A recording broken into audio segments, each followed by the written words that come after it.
Hey everyone, it's Ben Hardy here, and in today's video I'm going to be talking about the reliability of the all-new Ford F-150 and basically whether or not you should go for this truck. First and foremost, though, a huge shout out and thank you to the Larry Miller Ford Lincoln here in Provo, Utah for giving me some time with this pre-owned F-150. This is an STX with about 50,000 miles on it. That's pretty crazy because, I mean, this was just released last year and someone drove that many miles in a year, which, yeah, that's a lot. Anyways, check out the inventory in the description down below. And then on a side note, if you want to save time and money the next time you purchase a car, link to my car buying guide in the description down below as well. Let's get right into the video.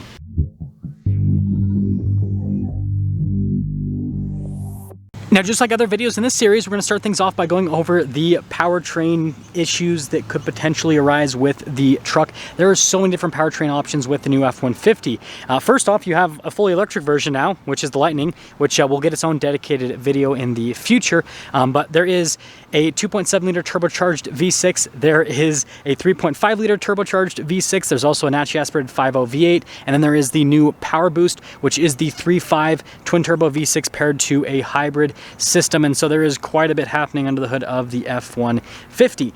Now, in terms of reliability with all of the engines, we'll just quickly go through this. I might have more dedicated videos in the future with each of the powertrains, but basically the 2.7 has been shown to be very robust and reliable. The 3.5 has as well. In regular F-150s, there has been some issues with turbos with some of the trucks, but it hasn't been super widespread.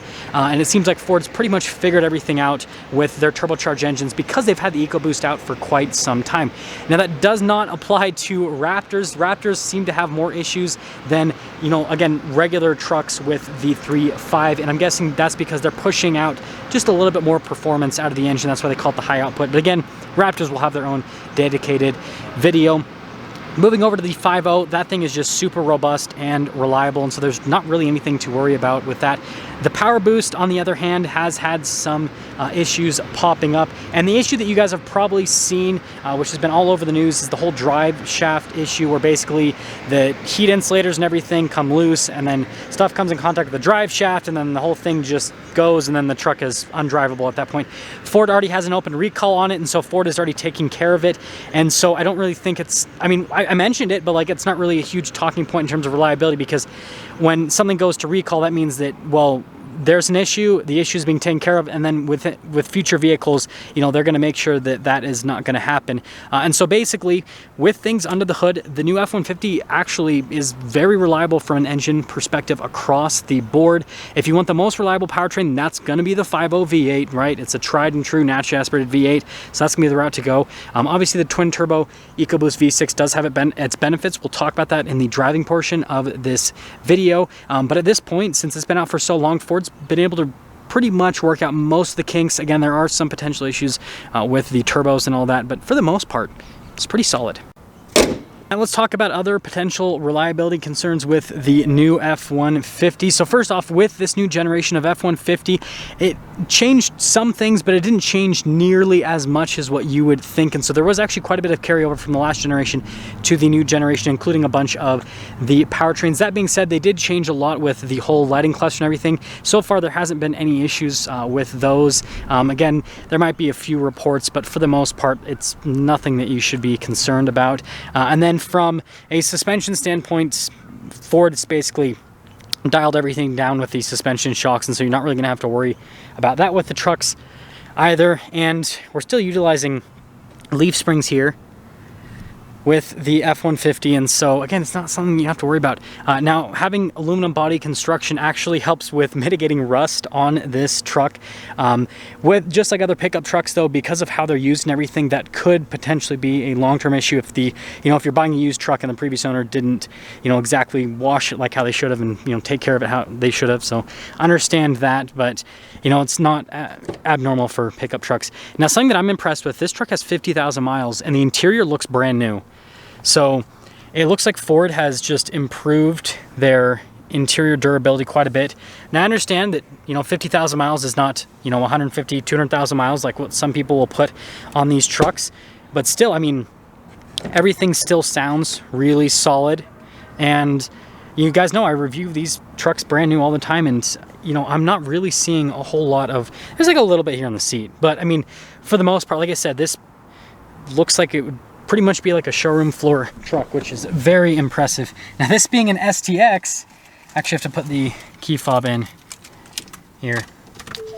So now let's kind of talk about some of the other things that have been popping up with the new F-150. So first off, this one doesn't have the full digital gauge cluster because again, it's an STX. And if you don't want to deal with potential issues, then yeah, get a more low-down package on the truck so you don't have to deal with it. There has been some reports of issues with the new full digital gauge cluster and just some other tech with the truck, right? The new big infotainment system. And so it basically, we've just seen some electrical issues with the truck. Now, this doesn't mean that Ford is a bad manufacturer because Ram had the same thing when they released their new Ram 1500 and for the 2019 model year, and then they fixed it. And so Ford, you know, is basically doing the same thing with this truck. So there are some electrical issues that we've seen with the new Raptors, especially, and again, I'll have a dedicated video to that. But with the regular F-150 as well, especially like power boost and all that kind of stuff, sometimes like outlets aren't working and everything with the trucks. And so again, first year kinks, but it's stuff that Ford's going to work out, and they're already aware of it, is the best thing to say. And other than that, like, everything else is is pretty solid on these trucks. And the F-150, the new F-150 has a pretty average rating from a reliability standpoint if you guys look at the ratings on the truck. And so, yeah, it seems like, you know, Ford has a couple things they have to work out on the truck, but for the most part, it's pretty solid. And one thing I do want to talk about that I really like about Ford, because I've owned several Fords, is they're really good at covering things under warranty. That can't be said about other manufacturers. Some other manufacturers will definitely give you a hard time when you try to get stuff covered under warranty. And then also they'll spend so much time with recalls where, yeah, everyone talks about how Ford has like more recalls than everyone else, but guess what? They're actually like going out and saying, hey, yes, there's an issue, we're gonna fix this issue. Whereas other manufacturers just won't turn things into recalls. Like there'll be issues with their cars and they're like, yeah, to the customers, they're basically like, deal with it. Whereas Ford's like, we'll take care of it. So Ford definitely takes initiative from that perspective. And like I said, as someone who's owned a bunch of Fords, I can tell you from a warranty perspective, they cover things. So yeah, there are things that could pop up, but Ford is really proactive with taking care of their customers when things do pop up.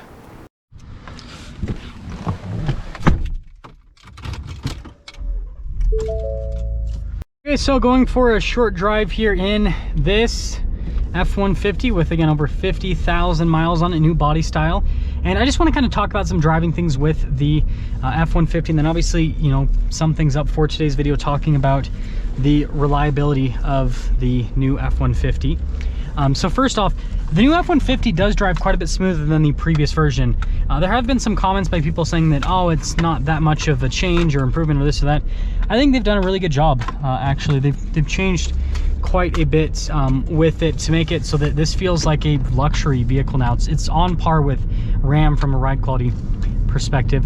And something else is, I love Ford's turbocharged engines. They're so solid. The 2.7 is so torquey, so quick. The V6 EcoBoost 3.5 is crazy. The 5.0 is really powerful too. And again, it's cool they still offer that, right? You can get a naturally aspirated V8 if you want.